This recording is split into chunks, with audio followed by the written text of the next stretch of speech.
ใช่นะตัวเจ๋ด้วยใช่ไหมถ้าจะได้ตัวนี้ใช่นะตัวก็จะชิมตัวไทยเจ๋ตัวไทยตัวด้วยเจ๋เราจะไปใช้ใช้ปวดท้อง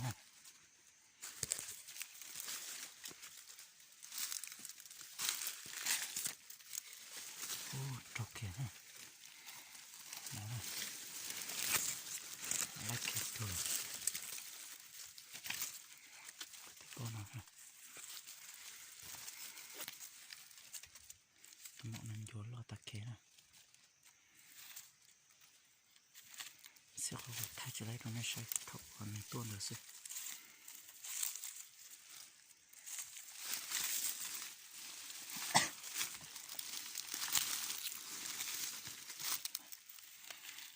ตรงหมอล็อกกันก่อนเนี่ยแต่ชิมากดถ้าจะได้ตรงนี้ตัวไหนนะ